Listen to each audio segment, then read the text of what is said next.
Well, I'm really excited to be here with all of you. So thank you so much for joining us and talking about how to get it right from interview to selection.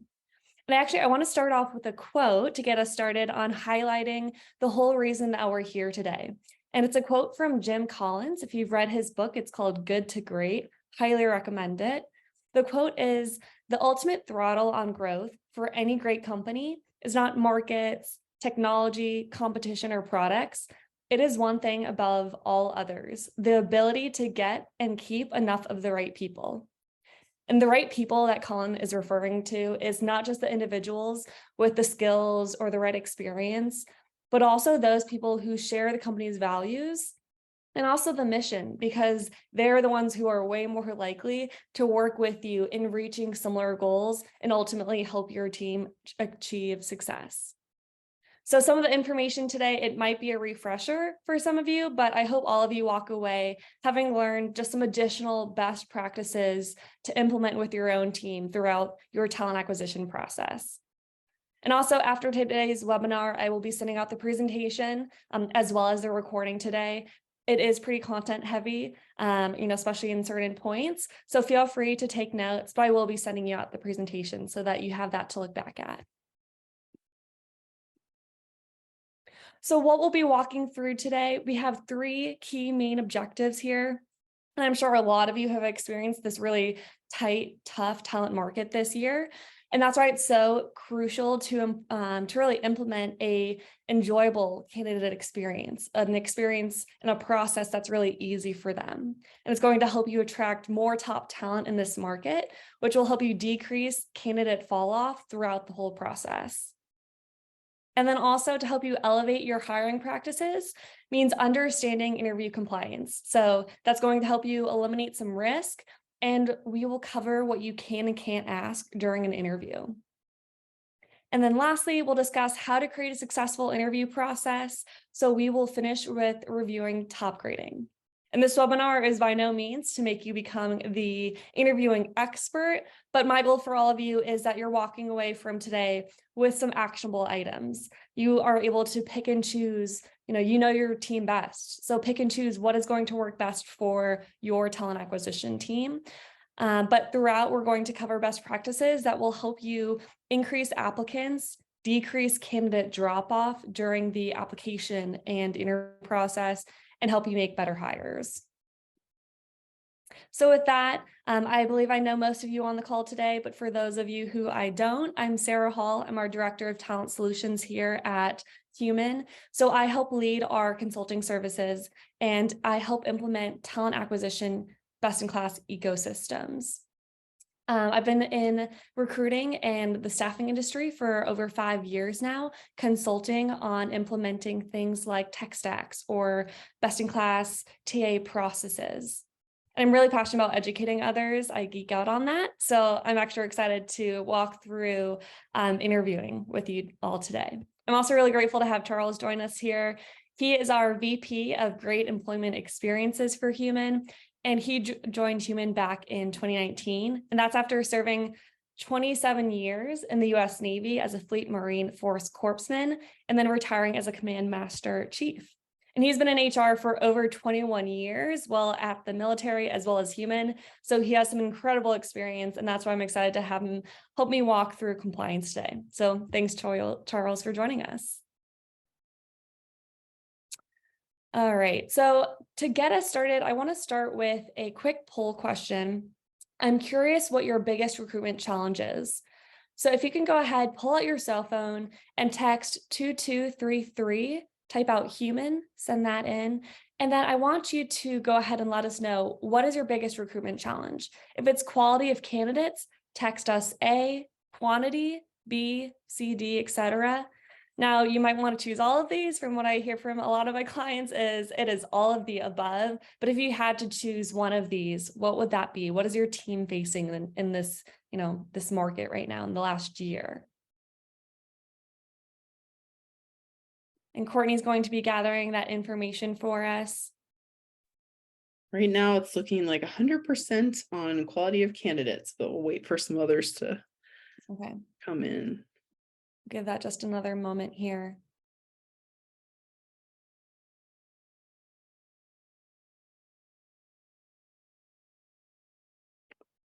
It's sticking with quality of candidates. That's definitely not a big surprise. What I hear from clients I'm working with, quality and quantity. I mean, those are by far the top two. And for quality, it's just we have such a limited candidate pool across industries, really. And so one, it can be a challenge to get enough candidates. And if you're not already getting enough, well, then having quality is also going to be an extreme challenge because you already have less to choose from. And on the next slide here, I'm highlighting kind of three top challenges that I've been hearing the last year from clients, kind of across industries too. These are known to be the top three. Right now, it is a historically tight market for hiring. It's slightly easier than about a year ago from today when that Great Resignation started, but it is really hard to find talent. And with the limited candidate pool, finding talent has become increasingly challenging due to that shortage of skilled workers. It sounds terrifying, and it slightly is, but there are 11 million openings with only about 5 million candidates actually looking for work. And then with candidate drop-off, we'll dig into this in a couple of slides here. But according to Glassdoor, during the application process alone, you are going to face about 80% candidate drop-off. Now, there are some ways to overcome that. We'll walk through that. But that is the very first step in the process, right? A candidate is going to be job searching. And if they come across your opening and go to apply, right then and there, only 20 out of 100 people are actually following through with that application. So that's limiting your candidate pool, and also then will likely impact getting less quality candidates. And then for turnover, that's another third huge challenge companies are facing right now. And actually 3 out of 4 people are saying that retaining talent is going to be an even bigger challenge than hiring alone in 2023. And that's according to iCIMS. So it is so crucial to create a great candidate experience. 68% of candidates think that a company's hiring process reflects how it treats its employees and how it's valuing their employees. So from the get-go, it's really important to create a positive candidate hiring experience so that you're getting the point across of we are a great company to work for. Candidates, unfortunately, they do have the upper hand right now, and they get to be selective with who they work for. And with that drop-off rate during the application process being about 80% or up to 80%, those data points are hopefully giving you some reason to understand how it's really impacting your recruiting and how developing a positive candidate application and interviewing experience can really make a dramatic improvement for you. So first, you want to let the candidates know who are you as an organization, and of course, let them know how great are you, how great is your culture. You have to communicate that from the get-go. And you can't wait until the interview when you have that one-on-one conversation, because at that point, you're only speaking to select individuals. So how are you marketing online, on your career site, on job boards of your, what it's called as an employee value proposition? You're probably familiar with a unique value proposition, a UVP, right? If you are looking at vendors or other people to work with, you want to look at, well, for that company, what makes them unique? Well, it's the same thing. An employee value proposition is why would that employee want to join your unique organization, your unique culture? What are the unique benefits or packages and perks that you offer your employees? And you want to do the best you can to communicate that so that as many people are seeing this on the forefront to give them even more reason to click that apply button. I'll spend a few minutes on this slide alone. I want to walk you through key candidate stages, and through this slide, I'll give you some tips and tricks on things that you can implement through each of these stages to keep your candidates engaged, happy, and moving along through this process so that they are continuing down this road to that final interview and hopefully then accepting that job.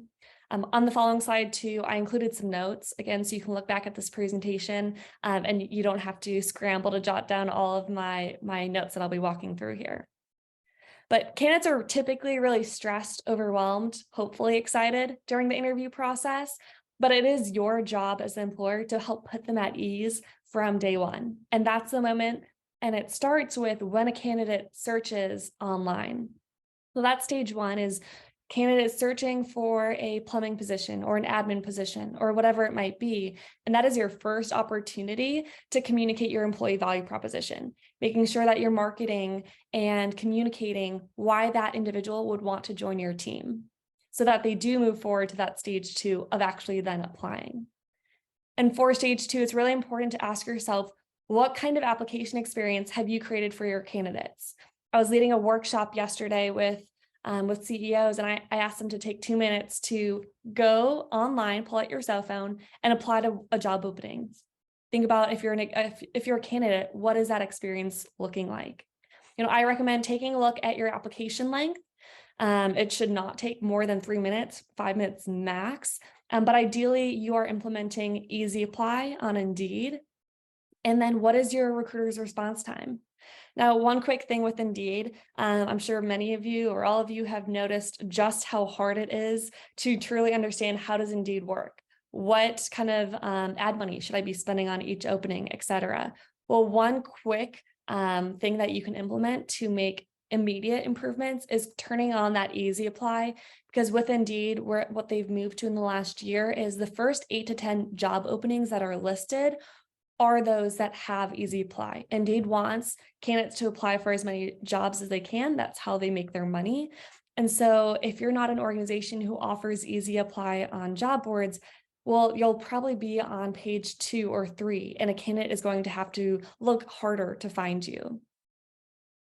And if you can remove any barriers, that might prevent a candidate from applying, such as I know some applications require you to create an account to apply. Well, that right there, you're easily going to at least get 80% drop off. And so if you can make some of these easy, quick changes, you're going to increase the number of applicants you're getting, decrease cost per apply, and decrease time to fill. Now, with also that increase of number of applicants, you're going to be more likely to also then get more quality candidates as well, more to choose from. For stage 3, for a screening call, this is the first time candidates get to talk with anyone at your organization. So you want to put some thought into what is their first one-on-one experience like.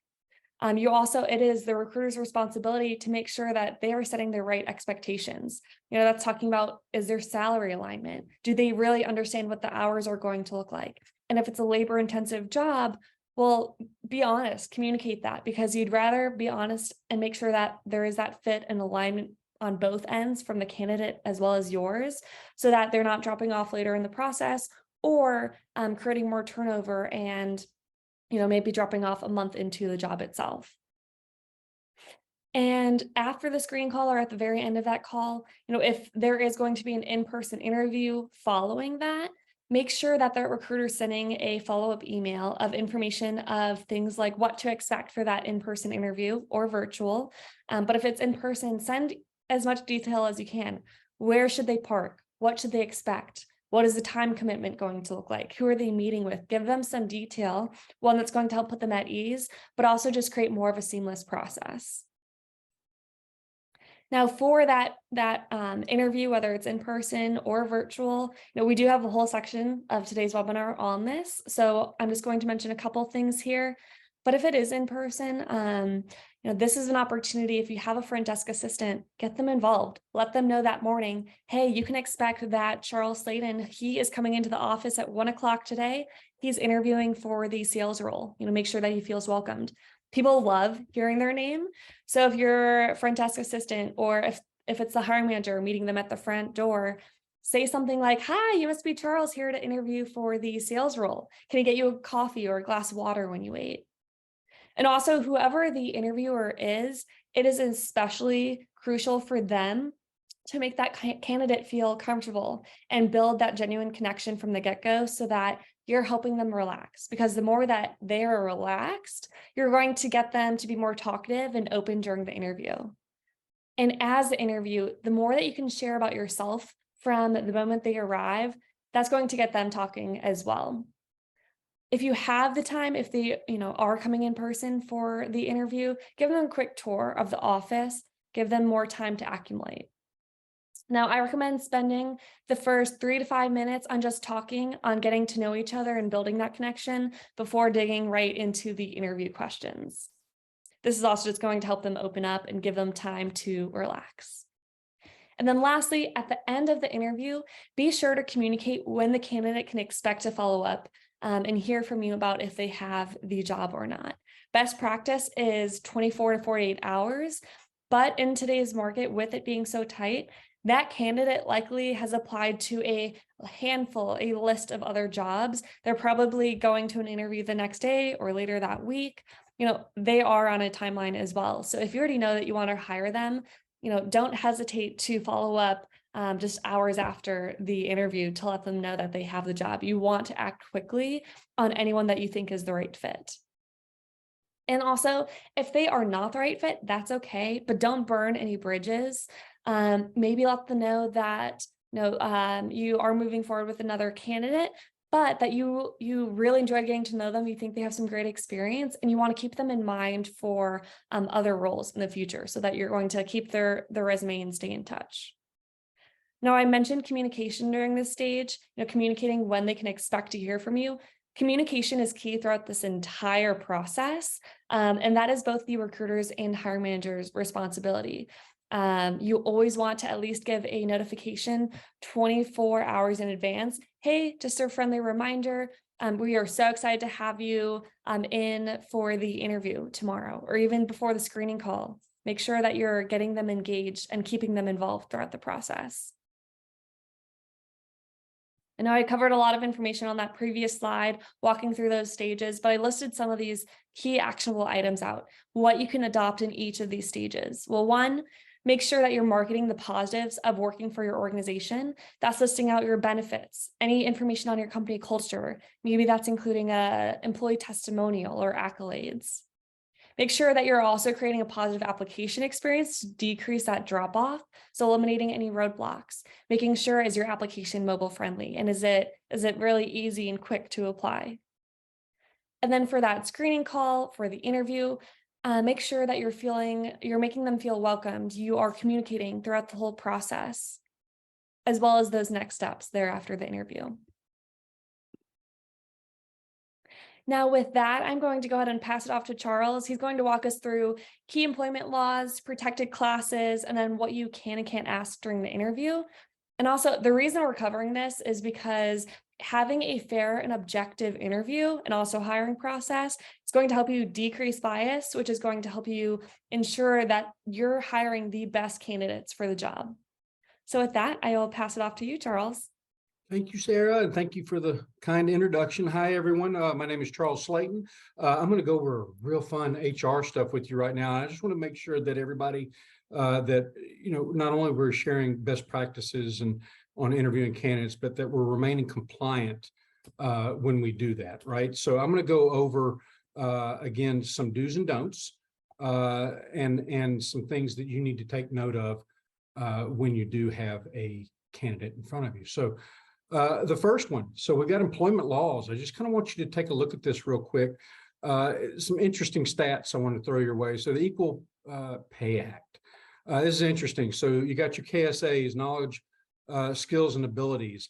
I'm going to go all the way back to 1963. This is an interesting stat that women only earned in 63, 59% of what men did with the same KSAs. In 1980, they only earned 67%, 2000, 75%, and in 2020, they're only earning on average of 83%. So we're getting there, we're moving forward, but when you are interviewing these candidates, remember KSAs, your knowledge, skills, and abilities is what you should be looking at. Title VII, Civil Rights Act. I'm going to discuss that in another slide. Basically, to ensure that we are not, there's no discrimination based on race, color, religion, all the protected classes. I'll go to that in a second. Age discrimination, again, that from 1967, it's for 40 years and older. That is, that protects that class. And then disabilities, Americans with Disabilities Act of 1990. Really the big thing with that is you just want to make sure that the candidate or the individual can perform their essential job functions, and that we as employers are providing reasonable accommodations. Next slide. All right, here's your protected classes that I wanted to go over real quick. So age. So here's something when you're doing an interview, people like to share information with you. And you want to have that connection with your candidate, but sometimes they might share a little bit too much. And those casual conversations that we have, they might just put something out there like, oh, I graduated high school in 1988. If they say that, you can kind of do your math and go, okay, that person's probably 52 years old. So that's something you want to ensure you don't document when they give you that information. If they tell you, if they graduated college in 88, you can people graduated at different years. So that really is not going to be a determining factor on age. You just want to be careful not to annotate dates that could reflect their age. Sex. So that includes gender identities and sexual orientation. So you want to be very cautious in these areas and not make assumptions. You may start seeing some candidates, and we're seeing a lot of it now at Hueman, they're using their pronouns, right? She, her, hers, and so forth. So just kind of, be aware and be cognizant that that is something that you're going to be seeing more often. Genetic information, period, just stay away from that. All of that information is protected. Race, color. There are some things that a candidate, when they're sharing with you, they might say that you could, infer that, oh, okay, they're of this race or gender. For example, if somebody said, yeah, I was part of the Kappa Alpha sorority. Well, that is predominantly a Black sorority, and you could infer that, but what you want to do is maybe you can annotate in your ATS system, your applicant tracking system, that was a leader while at the university in a sorority, and leave it at that. You don't want to put Alpha Kappa Alpha. National origin. I have a sibling that went to Oxford in England. He is born and raised in the States. However, you want to be careful of not going, oh well, they must be British, they went to Oxford. No, that's not the case. So just what you really want to do when it comes to national origin is steer clear of that. You just want to make sure that they're able to work legally, and that's it. Leave it alone. But if they do say, I went to school over here, just as long as it's an accredited university, you're good and it meets your requirements, you're good to go. Disability. The candidate say they disclose that they have a disability and they will need accommodations. Again, I want to go back to KSA's, knowledge, skills, and abilities. You want to make sure you keep to that and that you don't let yourself kind of, well, this is not going to be the right fit because of a disability. That's not acceptable. Pregnancy. This is a interesting one. So can you say, I'm not going to hire you because they're pregnant? I'm going to say yes and no. So let's say if you have a course or orientation that a candidate has to go through that's maybe 6 months long. If the candidate, when you ask, hey, is there anything that you're going to need time off for? And they say, well, in 2 months, I'm going to need to take maternity leave. If you have a class that say 6 months long, that's going to interrupt that class period or that onboarding process. Then maybe what you could say is hey, there's a valid reason that you as an employer can't bring them on, because there's that flow of that education piece, that onboarding piece that's going to be disrupted because of that. So what you want to do is you want to tell them, hey, listen, maybe in 7 months or after you have the baby, then, we can re-engage, and, that way we can meet that training requirement, so on and so forth. So you don't want to just say, oh, no, pregnant, we're not going to do that. That will get you in a lot of trouble. You need to find out kind of the timeline. Religion. If a candidate voices that they cannot be scheduled for work on like a Saturday because they attend church, remember what you want to do as a employer is, remind them, this position, as stating in the posting, says that, you could work. It could, if it's a Monday through Friday, it's not a big deal. But if it is a Monday through Friday, possibly on call Saturday and Sunday, you want to reiterate that when you sit down with that candidate and you're having the interview. and then reaffirm that they are or are not able to meet those needs of the company due to their religious traditions and customs. So next slide, go ahead to age discrimination. So we talked about that earlier. Again, like I said in the previous slide, that is for adults over the age of 40. Here's the neat catch to that. So there are exemptions that can be made for employers with less than 20 full-time employees. So if you have over 20, you need to be very careful as it pertains to your age discrimination rules and policies. Availability. So this is a lot of candidates will get, are you able to work days or nights? You need to make sure your posting has that in there. That way it's out there out front and you can address that. Another part of availability, what you see a lot of times is their reliability of transportation. You can't say, well, do you have a car? That is a big no-no. If they have, say you're in Chicago, since we were talking about that earlier, they don't have a car, but they can get on the L and that's reliable transportation to and from work, then that's fine. But just really what you need to ask is, do you have reliable transportation to and from?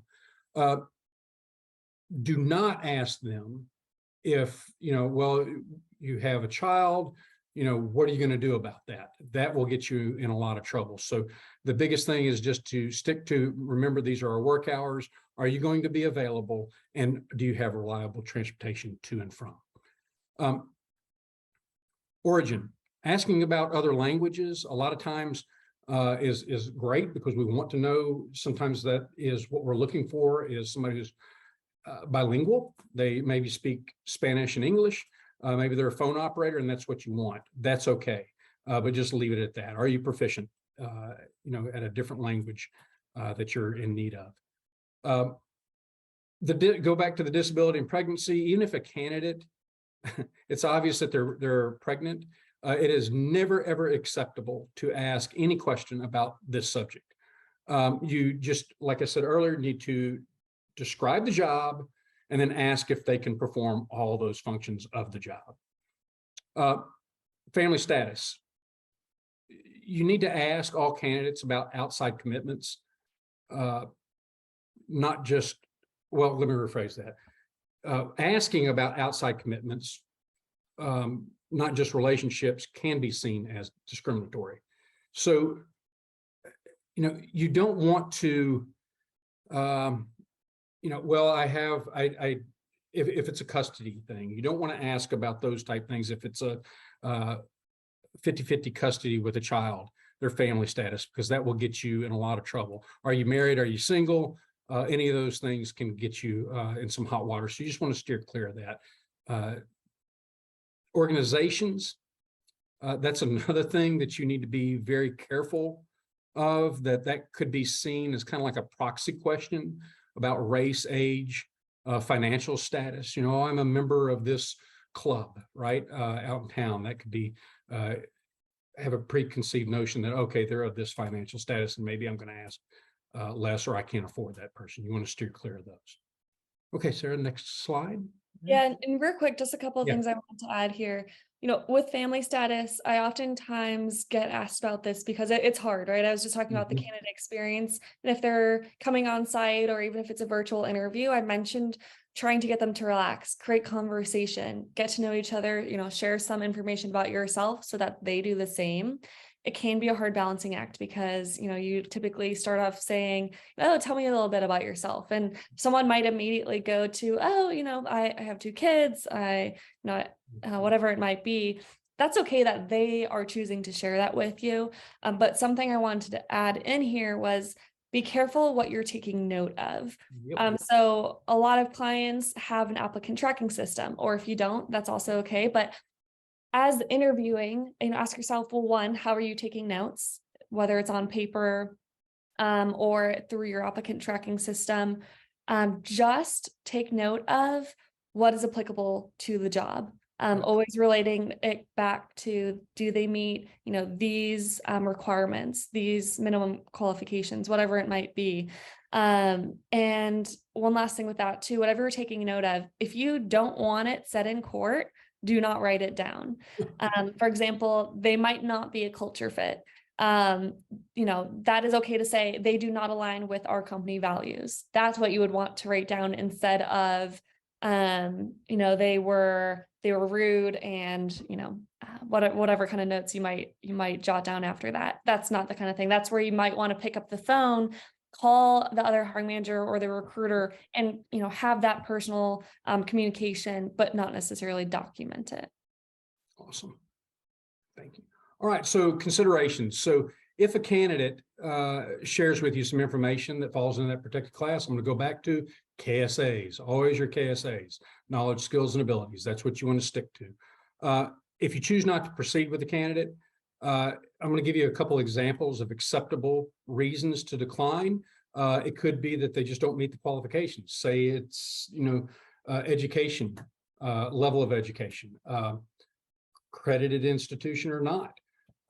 They don't align with your core values. Human People Solution, we have a list of core values that we really embrace. And if they don't meet that, that's a way that you can put in those ATS notes. The other thing, and I'll finish this slide up real quick and we'll go to the next one and then I'll be done, is exceeding salary expectations. That is definitely something you can put in the ATS. But like Sarah said earlier, I just want you to be very careful of what you put in that ATS, because like Sarah said, that can be obtained for legal purposes. Sarah, you can go to the next slide. This is a neat slide as it comes to history bands. So me coming from the military, everybody can pull up what my salary was before I left. We've got somebody that probably needs to go on mute. David, okay. So these highlighted states here right now have instituted pay discrimination policies, laws that ban you asking as an employer what they were making before. Requesting, salary history has been pretty common practice for employers over the years, but recruiters and hiring managers often use this knowledge to exclude people from the candidate pool because they're maybe too expensive. Maybe their previous salary was too low. That can lead to, a hiring manager assuming that the person is poorly qualified or inexperienced. So what we recommend here at Hueman what we tell all of our employees is just don't ask. Do not ask their pay from their previous employment, because as this map shows here, these states are getting highlighted every month. As years go by, my experience has been it's happening quick. You're going to see this whole map here all in orange, where everybody has some sort of a compensation history ban put in place. Just for the record, Massachusetts was the very first state to do that back in 2016, and we're already right there. You can see there's probably a third of the United States that have those in place. So I would recommend as an HR professional, just stay away from that. Don't touch it. Just stick to what you're offering, and then they can make that decision on if they want to accept the job if you offer that or not. So, Sarah, that's all I have. Back to you. Perfect. Thank you, Charles. All right. The third priority of the webinar is to provide an introduction to top grading. If I had several hours, I would fully train you on it. And that is something that we've done, but it truly takes at least several hours to, train a group of individuals on what top grading is and how to implement it, everything that it entails. And I'm not saying that, after this training, you'll be ready to go implement it at your organization. But I will review what the process looks like, what it has to offer to create kind of a best-in-class interviewing practice, so that you can pick and choose some of those practices to bring them back to your organization. You know your team best, so you're able to pick and choose what is going to work with my team. What are some things I can implement to make better hires, to better get to know these candidates and make sure that there's that alignment with fit, not only with the job, but do they fit with your organization? Do they fit with your culture? So again, I wanted to do a quick poll here. Take out your cell phone, go ahead and text Hueman to 22333, or if you did, just go ahead and submit A, B, or C. A, if you feel like you really are familiar with top grading, you maybe even leverage it at your company. B, have you heard of it and you know a little bit about it? Or C, haven't heard of it. And Sarah, it looks like we have 50% say they've heard a little bit about it, and 40%, and 60% have never heard about it.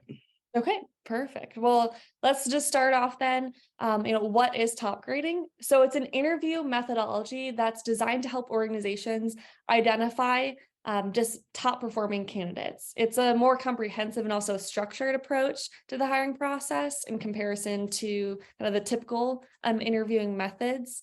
But it is a lot more comprehensive. It's including a lot more structured approach. And it's going to have a focus on job fit and fit kind of across the board, behavioral competencies, and also just really digging into past performance. And I'm sure all of you have heard about behavioral interviewing. Well, top grading, it is a form of behavioral interviewing, but it focuses on chronological interviewing, and it adds in layers of consistency of questioning to help you identify and find patterns with that candidate's experience. So Hueman leverages it. It's definitely helped us build a team of A players. A players, those are people that are considered to be individuals you would enthusiastically rehire. With this top grading, it's really dense. There's a lot to it. So if you are interested in learning more on how to train your team with interviewing best practices and top grading, feel free to reach out to me. I can send you some additional information and resources there. We're all looking for ultimately better hiring results. So when you use top grading in comparison to some other styles, you're going to start making better hires and people that fit with your company, your culture, and that job. And ultimately, better candidates are going to lead to better hires, drive better performance, and also then decrease turnover. So what does the process offer? And this is in comparison to kind of the typical interviewing. Again, this is a behavioral styled approach, and it is focused on chronological order with really digging into detail to kind of get the truth and find patterns in their behavioral patterns and maybe how are they making decisions. So one, top grading, it has a focus on measuring hiring quality. So spend a moment to ask yourself, how have you or how could you measure your hiring quality to identify areas you need to improve on with who you're bringing onto your team? And then how are you sharing this feedback with your recruitment team? Typically, at the very least, this is going to include starting to track retention rate. Really identifying when are they dropping off, who is dropping off, is that by age, what type of roles, the why. And then also employee performance, 3 months in, 6 months in, a year in, how is that employee performing? Are they meeting their metrics? And how are their hiring managers reviewing them kind of on that quarterly performance review or whatever it looks like at your organization? To increase your hiring quality and also consistency, you can also build out a job scorecard. Top grading offers a whole process on how to develop this. But first, you need to start asking yourself what accountabilities would lead to someone being more successful in your role that you're hiring for. Typically, this means starting with identifying key competencies. That could be different for different roles that you're hiring. Is it customer service, communication, decision-making, problem solving? Once you identify those core competencies on that scorecard that hiring managers will then rate, you need to then note also what is easy or difficult to train on. There's plenty that it is okay. They might not be the perfect candidate from day one, but can you train them on it? Well, if trust is a core company value and a needed competency for that role, well, you're going to have to set a standard. Trust, that's not necessarily something you can change or train someone on. Ultimately, though, I want you to jot down consistency. You're trying to find consistency with who you're hiring, and that starts with creating the same screening guides, interviewing guides, scorecards. So how are you choosing the candidates? Oftentimes, recruiters and hiring managers or leaders, everyone has a different process with the type of questions they're asking a candidate or how they're selecting an individual. And so it's so important to have team trainings, bringing everyone in one room or a virtual room to get everyone on the same page of here's what we're doing at our organization, here is our process, and here are the resources that we're providing you that we are recommending you leverage and then again, save to your applicant tracking system or however it is you keep all of that candidates' files. Now for screening, before a recruiter shares a candidate with a hiring manager, they should be ensuring that there is a match on both sides. Is there that alignment that the candidate is meeting your qualifications and they fit with your culture, but are you also what they're looking for? Yes, you want to make sure the candidate is what you're looking for. Are you what they're looking for? Because this is going to help you reduce your turnover and also just make better hires that fit with your organization and will stay on long term.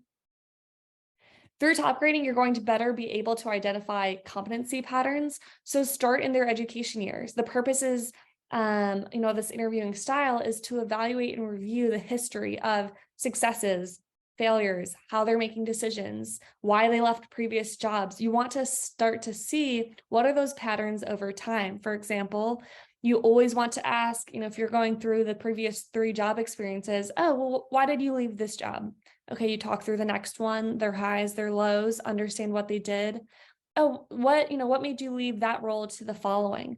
Well, if you're starting to identify they left that job because they didn't like their manager or they didn't get along with their team. Well, that could be a possible red flag. Are they not going to like your manager or your team? Is it more of a them issue or was it the team itself? Also with top grading, they recommend the tandem approach. So the recommendation here would be 2+ people are a part of that final interview. One is leading that interview. They're asking all of the questions with the other individual taking really detailed notes. And the individual who is taking notes, they're easily able to identify some missed areas. So they're able to speak up as needed and ask added questions. But with having 2 people in this interview, you're also going to get a more diverse viewpoint on the candidate. And then you're able to have both of those individuals fill out that candidate scorecard and find that truer answer of, is this individual a right fit? And again, you're creating more consistency. Now, for some clients I work with, this is just not realistic. And that is okay if you're not able to always have 2 hiring managers in an interview. I know a lot of organizations, especially smaller, they wear a lot of hats and time is limited. But if you're able to do it, it is best practice to have 2 or more people leading that final interview. Now, lastly, truth serum. I have a whole slide on this. This is something I highly recommend. Again, if you don't have to use the whole top grading approach, this is one key area highly recommend bringing into your practice. But essentially, it's letting the candidate know that they will be required to set up reference calls. Or if you do not do reference calls, it is at least making them think that you do. It's not lying, it's rephrasing the question differently of, when I speak to your previous manager, Charles Slayton, what will he tell me about you? We'll dig into that though in a few slides here. So what to look for in your final interview? Well, 1, does the candidate have an internal or external locus of control? A study led by Julian Rotter, was back in about the 70s. He identified that high performers versus low performers, they have, very different competencies. And what it is also is a different outlook on life. So people with internal locus of control, they are going to be looking internally. What was their impact on a situation? Versus external, those are the individuals who typically give an excuse of, I was not able to complete this task because, well, my manager changed it on me 3 times. Also, people with internal locus of control, those are individuals who are typically more self-aware and more emotionally intelligent. They're the ones who are going to be able to give you more detail in describing a previous project. They're going to also give more genuine, honest answers. Now, sometimes it's hard. Maybe you get more a reserved individual in an interview, and you're trying to kind of push them to, can you explain that a bit more? Give me more detail. Well, first, a couple of recommendations here is ask open-ended questions and just do not hesitate to continue to ask, oh, can you tell me a bit more about that? Tell me the why, the how.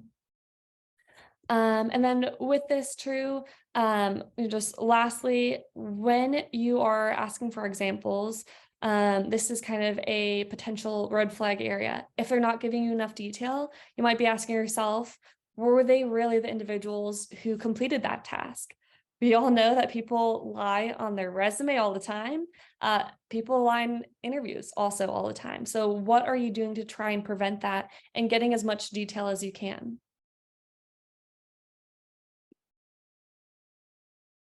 All right. With top grading, ultimately, there's a lot more structure. It means staying consistent so that you can also then find patterns. So with this, set the stage. I'm going to cover this just really briefly, but you want to spend the first at least about 10 minutes or so just getting them comfortable, lead some introductions, tell your story. This introduction is a perfect opportunity to kind of give your sales pitch. Here's how I found the company, and here's why I joined the team. Here's my experience with the company culture and why I love working here. One thing I'll say with this slide too, create alignment. Make consistency, and to do so, you have to get everyone on the same page. You need to train the recruiters and the hiring managers. How are you selling the company? How are you explaining what this role looks like? What is a day in the life at this organization in this customer service role or this tech role, so that they're getting the right details from everyone. And it is so important to be as honest as you can about what this job truly looks like. One client I'm working with recently, they own a lot of farms and manufacturing plants. There is a lot of really labor intensive jobs, and they're noticing that within the first week, there's a ton of drop off. Well, with that, we were able to identify that with some individuals, they're just not getting a true picture of how hard that job really is. Same with another client, a lot of technicians. If they are changing tires are really heavy. If they haven't done this job before, if they haven't worked in a tire yard before, well, they should try to better understand what is it going to look like on a day-to-day experience. Because again, if there's that alignment, that true understanding, they're going to last longer. You want to paint the company picture as best you can, but you also want to kind of paint the picture in an honest manner. All right, with interview categories, this is where you're going to spend the bulk of the time. It is with work history, but you want to start off with education years. Now, not all jobs require a degree, but what about certifications, licenses? This is your opportunity to dig into that. What was their experience? You want to talk through their highs, their lows, who influenced them during this point of time. Now, if you are walking through high school or college, you could talk about what was their first job. It might not relate back to exactly what the job they're applying for is, but you get to know them. How are they able to balance going to school and having this job? And then moving on to work history, there is actually going to be a lot of alignment with the type of questions you're asking. What were you really successful in that job? Tell me about a time that you failed. What didn't go well?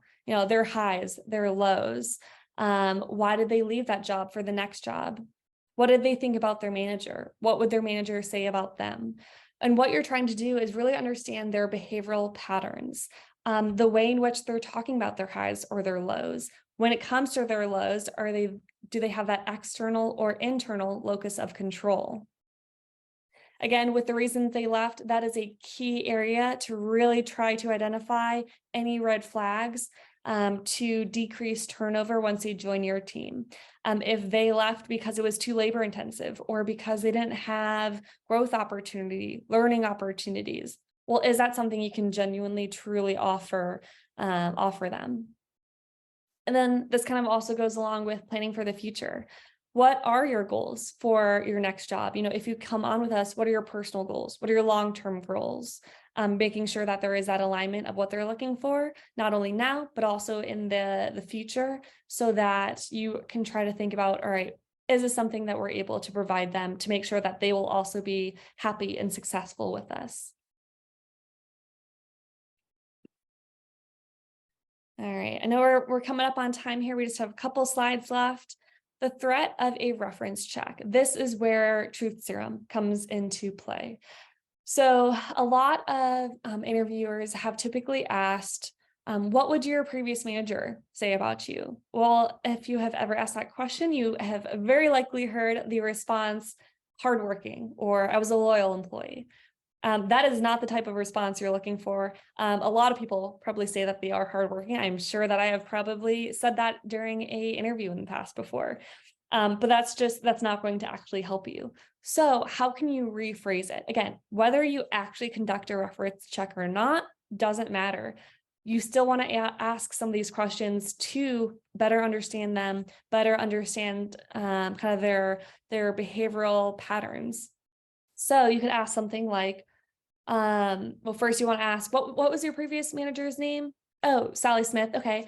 So when I call your previous manager, Sally Smith, what is she going to tell me about you? What is Sally Smith going to tell me about your strengths when I call her next week? What is she going to say about your weaknesses? We all know just how hard it can be to actually truly conduct those references. Hearing back from individuals, whether you are having a recruiters call them, maybe your hiring managers are in charge of emailing or calling those references. Again, as long as you just are rephrasing the questions, though, you're still going to get a lot more genuine, truthful answers. And then being able to bring that information back to, okay, what do we think about them not only fitting with this job, but our company and their potential future manager. Now, we gave a lot of recommendations today, kind of throughout the process.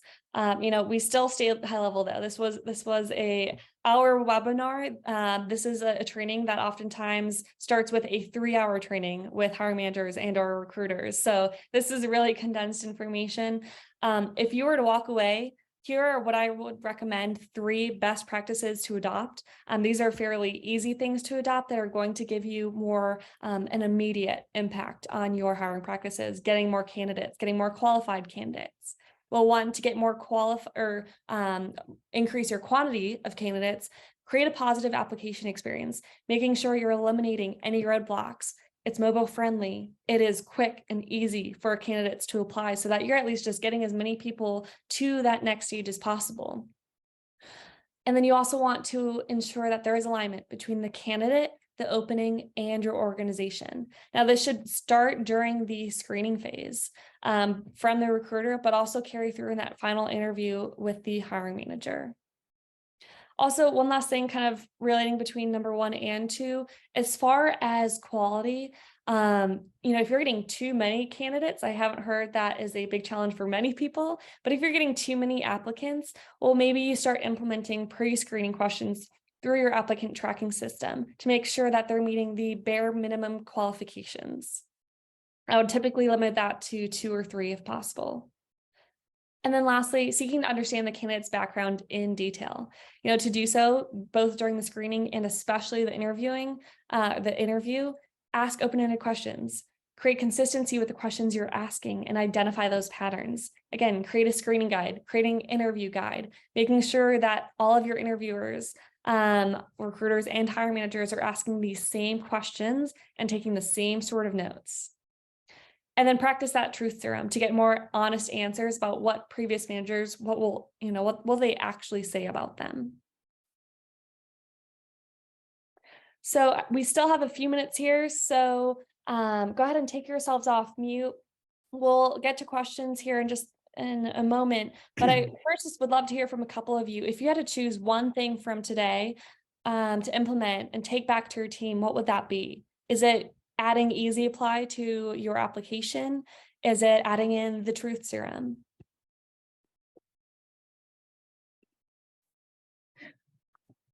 I'll go. This is Kevin. Definitely the truth serum, because I've found that we have to do more research on the candidate. And I think it's a necessity to, call and obtain references.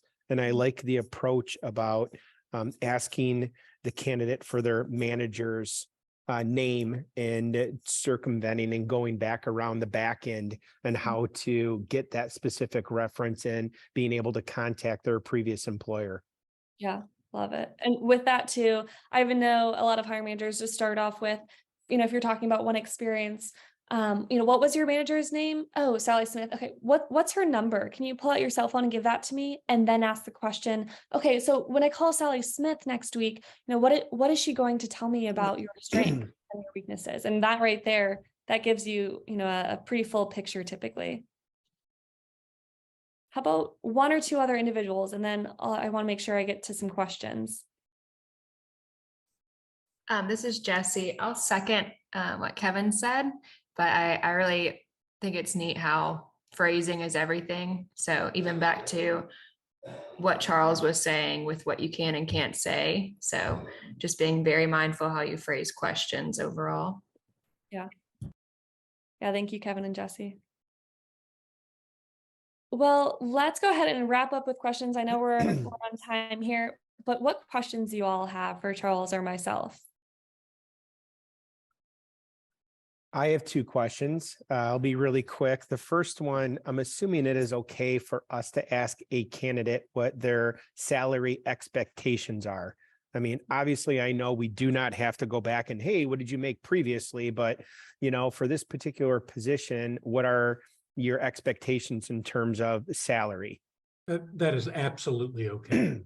All right, that was one question. The second one is if we're posting a job description online and specifically attributing it to a job title, are we required to put in what the salary range is, excuse me, for that particular job description and job title? Yeah. Sarah, you mentioned earlier that retaining talent is the most difficult one. I had this exact same conversation with my brother this morning over coffee, where he is now getting current employees noticing, oh, you're posting a position online that has my job title and they're making more. I either want that or I'm gone. So are we required to post what the salary range is? Great question. So you are not required to. However, I believe by now, this was maybe 5 or 6 months ago, Indeed has changed their setup so that if you're not entering both that range of min to max salary, they are going to enter it in for you. So I highly recommend adding in that salary range to the job description. And when you're entering it into Indeed or Glassdoor, include it yourself, because if you don't, Indeed is going to choose the kind of the average based on what they can pull from that job title or job description. And likely it's not going to align with what it truly is that you're offering, which creates a whole lot of challenges of misalignment, because maybe Indeed's going to be listing more than you can actually offer. Well, that's rough, because then a whole bunch of candidates are going to fall off when they learn what the true rate is. Or the opposite could happen is Indeed is going to list a lower wage of what you're actually offering, and then you're going to get a bunch less applicants. Thank you. Sarah, and this is Jennifer. So to feed off of what Kevin said, are you guys seeing any trends or statistics? I know I've seen some articles stating that you're drawing a better pool of applicants if you're transparent with your salary expectations in the beginning on the positions. Can you repeat that question? So just to kind of say what Kevin was saying, for a long time, we didn't post our rates for the majority of our hourly level, our non-exempt positions. However, have you seen any trends or statistics to say otherwise, that you're drawing a better quality of candidate or getting a larger pool of candidates based on posting and being transparent about your salary expectations up front for the positions? Yeah, good question. So I don't have any data on that. I can follow up with you though, and dig into that a bit more. Charles, though, do you have any information on that? Yeah, look, I don't have data, but when it comes to equity, we talk about diversity, equity, inclusion. When it comes to equity, you want to make sure that you're putting it out there is what, and being forthright and honest with the candidate, right? So, I would talking about the ranges, put that 40 to 50,000 or what have you. But also, I want to go back. Sarah mentioned Glassdoor. That a lot of people will go to that and use that as a reference tool, and that is only as good as what's put into it. So, remind the candidate, you want to put it out there, and when you're speaking with them, We're in Jacksonville right now, where we're headquartered. Cost of living is a lot less than in Chicago. So that's just a talking point you can bring up when you talk to your candidates. Sure. Thank you.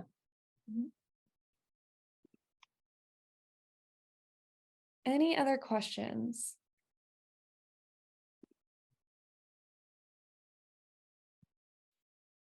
All right. Well, I will follow up with everyone to make sure I get this presentation out. Again, I know we tried to cover a lot of information in 1 hour. This was a really condensed training, something similar to what a 3 or 4 hour training might look like with recruiters and hiring managers. So feel free, reach out if you ever just want to connect and talk through anything. We're happy to provide support. But otherwise, thank you so much for joining, and I hope you all enjoy the rest of your day.